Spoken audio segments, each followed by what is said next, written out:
A journey through the book of 2 Chronicles, a chapter-level exploration. Part 1. The reign of Solomon and the construction of the temple. Chapters 1 to 9. Chapter 1. Solomon begins his reign firmly established, goes to the tabernacle at Gibeon to offer sacrifices, and when God invites him to ask for whatever he wishes, Solomon asks for wisdom and knowledge to govern, which God grants, along with unmatched wealth and honor. Chapter 2. Solomon initiates formal plans to build the temple of the Lord and a royal palace, sending a request to King Huram of Tyre for skilled artisans and massive shipments of cedar logs from Lebanon. Chapter 3. Construction begins in Jerusalem on Mount Moriah, on the exact site where David met the angel. Solomon builds the majestic temple with lavish gold overlay, massive cherubim, the bronze pillars of Jachin and Boaz, and the bronze altar. Chapter 4. Details: the construction of the temple furnishings, including the large bronze sea resting on 12 oxen, 10 bronze basins, golden lampstands, tables of showbread, golden basins, and the massive bronze grating for sacrifices. Chapter 5. All the sacred furnishings completed by David are brought into the newly finished temple, and the priests carry the Ark of the Covenant into the most holy place.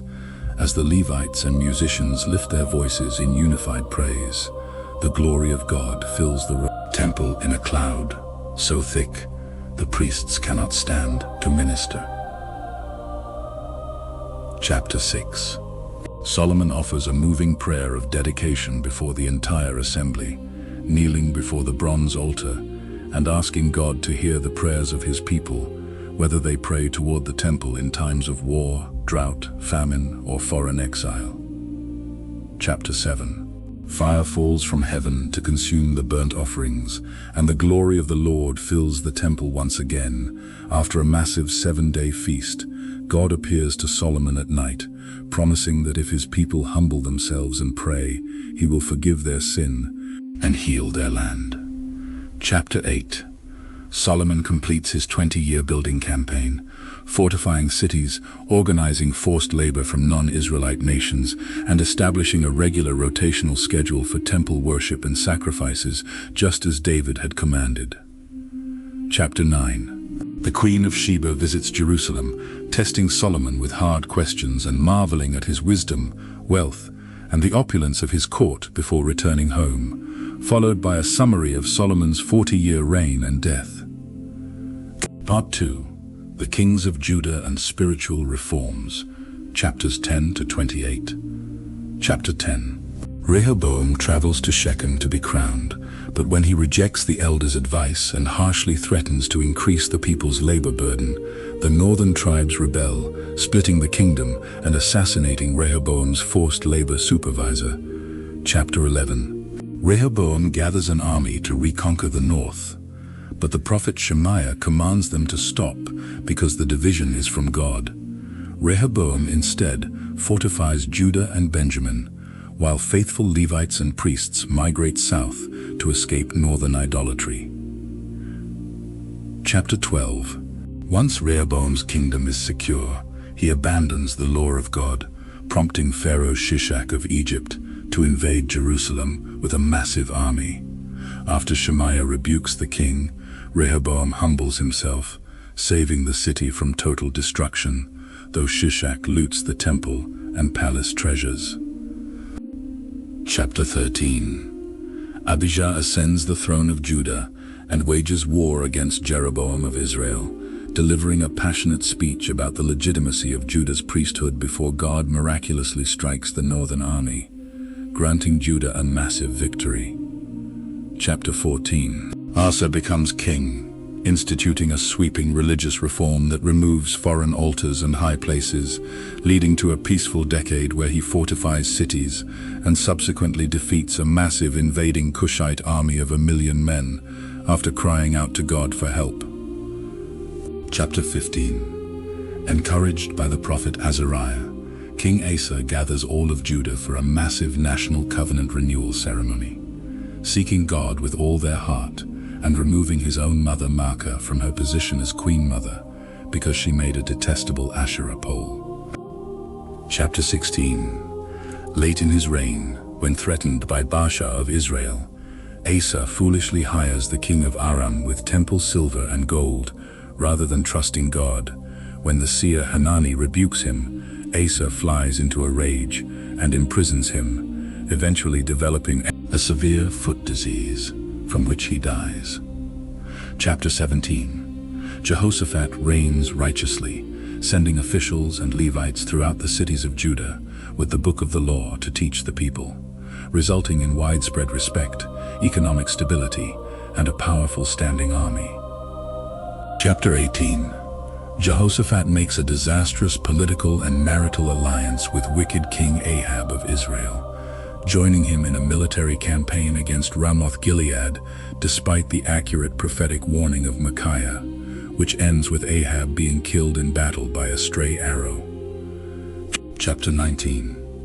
Returning safely to Jerusalem, Jehoshaphat is rebuked by the seer Jehu for helping the wicked, prompting him to appoint righteous judges across the land and urge them to administer justice with the fear of the Lord. Chapter 20. A vast coalition of Moabites, Ammonites, and Meunites marches against Judah. Jehoshaphat proclaims a national fast, and when the prophet Jahaziel prophesies that the battle belongs to God, Judah marches out singing praises while God turns the enemy armies against each other in mutual destruction. Chapter 21. Jehoshaphat dies, and his wicked son Jehoram takes the throne, murdering all his brothers, leading Judah into idolatry, and receiving a prophetic letter from Elijah predicting a fatal intestinal disease that kills him miserably 2 years later. Chapter 22.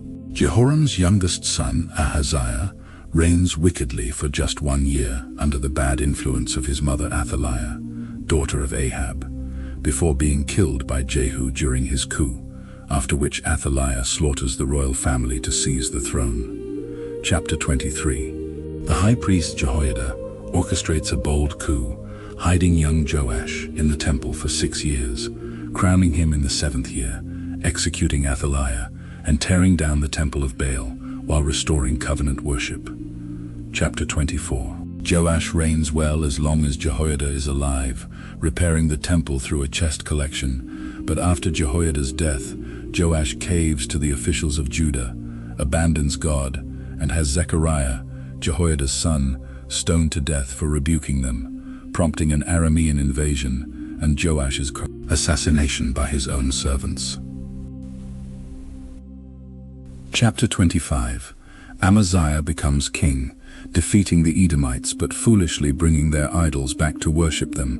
When he arrogantly challenges Israel to war, his army is routed, Jerusalem's walls are breached, and he is eventually assassinated in Lachish. Chapter 26. Uzziah, Azariah, reigns long and successfully, winning military campaigns and inventing advanced siege engines, but grows proud and enters the temple to burn incense, instantly being struck with leprosy on his forehead, living out his final days in isolation. Chapter 27. Jotham reigns righteously and successfully, strengthening the nation and subduing the Ammonites because he walks steadfastly before God. Chapter 28. Ahaz reigns wickedly, sacrificing his children to pagan fires, locking the doors of the temple, and suffering massive military defeats by Aram and Edom. As he sinks deeper into idolatry, the northern kingdom takes hundreds of thousands of Judahites captive, though a prophet named Oded successfully convinces the northern army to return the captives with kindness. Part 3. The final reforms in the Babylonian exile, chapters 29 to 36. Chapter 29. Hezekiah begins a magnificent reign at age 25, immediately reopening and purifying the temple, sanctifying the priests and Levites, and reinstituting joyful musical sacrifices and a massive Passover celebration. Chapter 30.